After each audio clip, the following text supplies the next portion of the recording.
Serda. There was another company called Paytons. So I was working for Serda on Paytons, and I quickly made chief designer after 2 years of being there. So then I was in charge of designing the yarns, doing the colours, doing all the trends, like the fashion trends, working with a team of about 50 people. I was the manager of that, and I was only 18 at the time. And they were like 56, and they really hated me.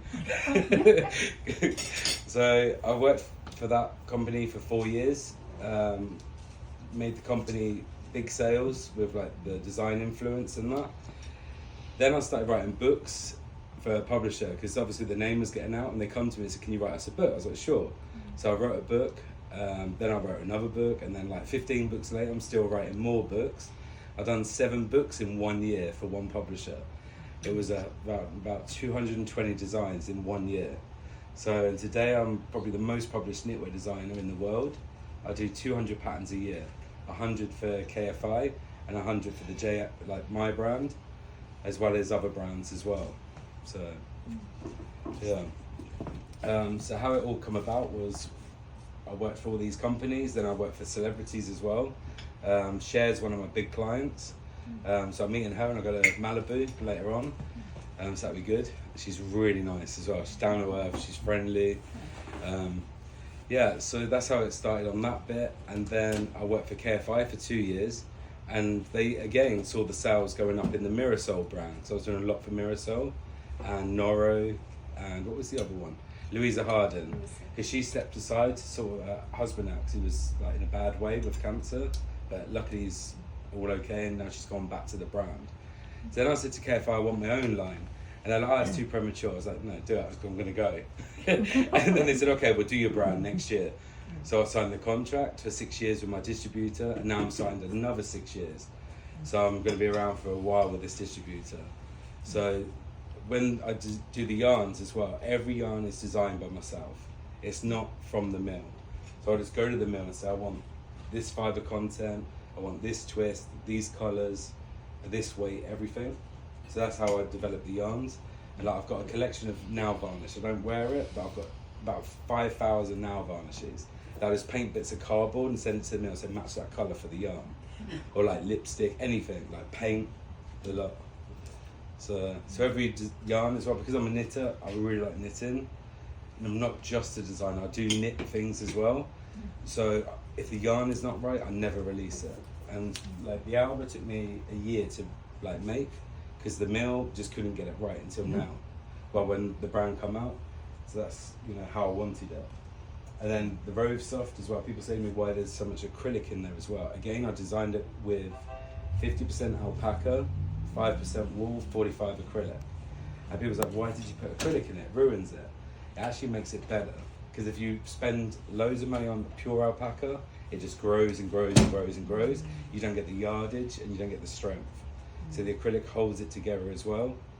It also helps with the peeling, helps with the sagging, and it makes it easier to wash and wear as well. So you don't shred as much. So I don't know if you've got any questions or, yeah. You talked a little bit about the, yarn design process. Could you tell us more about what it means to design a yarn? Okay, it's really technical. Okay. Give it to us. Okay, I'll give it to you like really like basic level. So because it's really complex. Even I'm still learning today.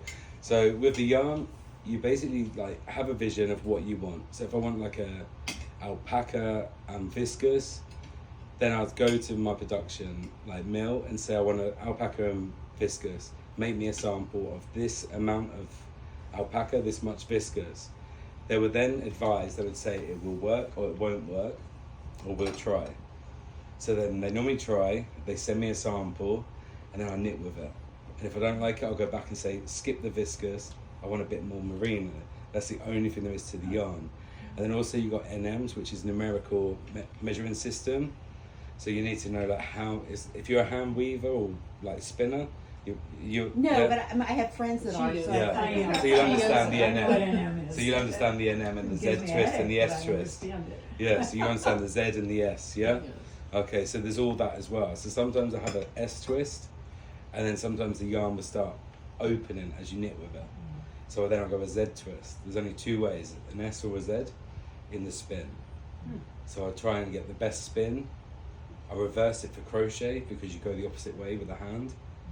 So you'll find that the yarns won't split if I do a crochet pattern as well. Sometimes you need to, if you find the yarn splits, take it from the other end of the yarn as well and try knitting it that end.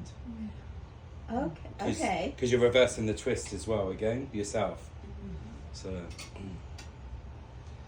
don't know if that was enough or. Thank you.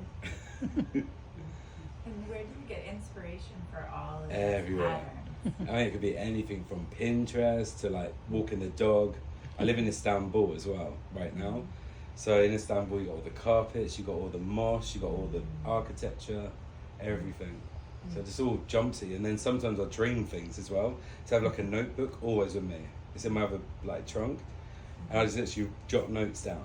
If I see like a funny tile or anything.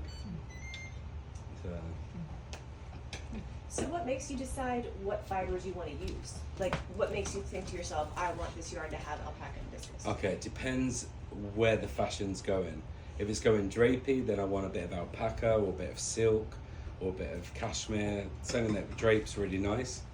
So that's kind of like what determines on which yarn I'm going to bring out.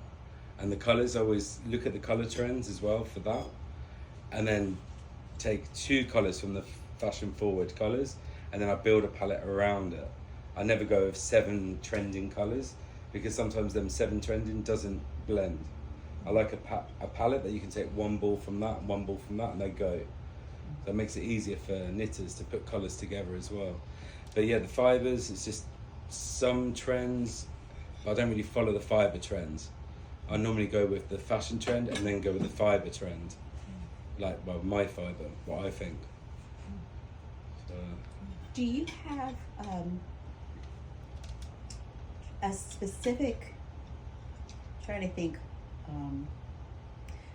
okay, your design process, yeah, and it could be any of these, so, Okay. and all of them. sure. Do you think, okay, I want a sweater that, like, a comfortable winter sweater, or do you think I really want to use that cable pattern, or I really want to try something with this yarn? I mean, where I does just start sketching. Okay. The sketches just go anywhere.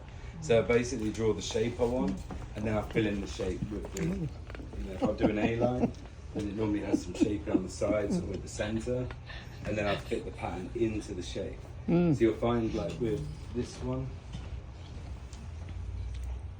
so I wanted an A-line, but I wanted cables, but I didn't want to cut into the cables. So I didn't do any side shaping, I took it into the front centre. So I don't know if you want to pop this one on. This one is in Andiamo Light. I've got a Vanna White here. The mom. So this one is Andiamo Light painted. It's a brand new colourway. So normally it's just a plain one like this, solid. But then I've gone into the painted ones. And what's that fiber? What's in the wool? This one is 85% Highland Merino. Sorry, Highland Andes wool. So it's made in Peru, and 15 alpaca. It comes in a huge 200 gram hank. So it's 437 yards. Oh, he's so pretty. it's really pretty. So, Oh, so that's the solid, and then this is the painted. Can you turn Take around? one of those for that sweater. ooh. No. Oh, wait. Not unless you are. Was this 3 of I- them? Smaller than her. It's four skeins. Yeah, because the cable eats a lot of yarn. So, and this is my cables across America tour because I'm known for my cables and baby wear, like mostly. So it fits you perfect actually as well.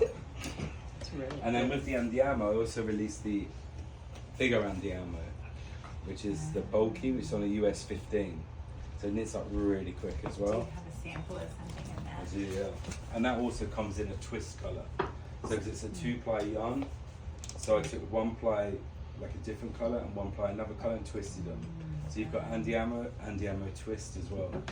And then you've got the light and the painted. Is this the, That's the Andiamo one, this one. It's on a US, oh, sorry, stop that one. That's on a US 15. Knits up super quick. So you've got simple cable, a bit of, I'll call it fisherman rib. but I've used the wrong side of fisherman rib. So you got the right side inside. I preferred the texture of the wrong side of it. So, because sometimes when you knit, sometimes if you turn your work over, the wrong side could be more beautiful than the front side as well. So, and then this is the twist one.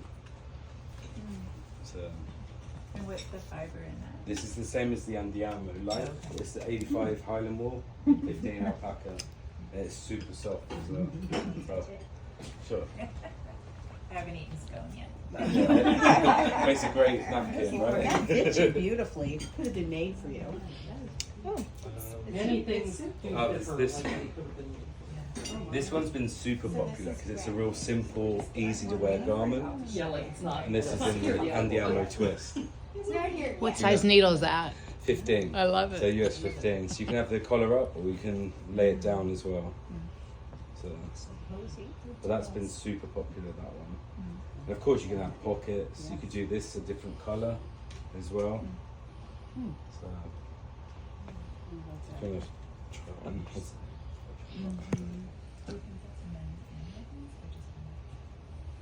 always looks better on a body, doesn't it?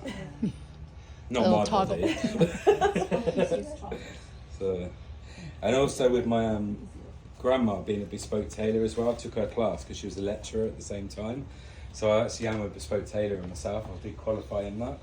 So you'll see also my shaping is very flattering for a lady's body. I'm really conscious about that because my grandma also taught me like how to do the shaping. So she taught me like to get this shape to iron my clothes over a wok. And she said, you get that shape, you know, over the Chinese wok, you get this shape, so it fits your clothing. I like that. Yeah, it's more modern now. Yeah. It's more modern I now. love pockets. Yeah, Like, that's this what I'm is saying. perfect. People can add the pockets, Yep. but I didn't add the pocket because it come out just under 4 skeins of yarn. So if you add the pockets, you need another 200 grams skein. So Yeah. 4 skeins for this. yeah. It looks like a good gift sweater for Christmas. Yeah, right? Everybody. Like all of this was made for you. I did mention. I mean, if you want to try, Everything if you want looks to try like anything it was on, made you for just her. please, you know. And then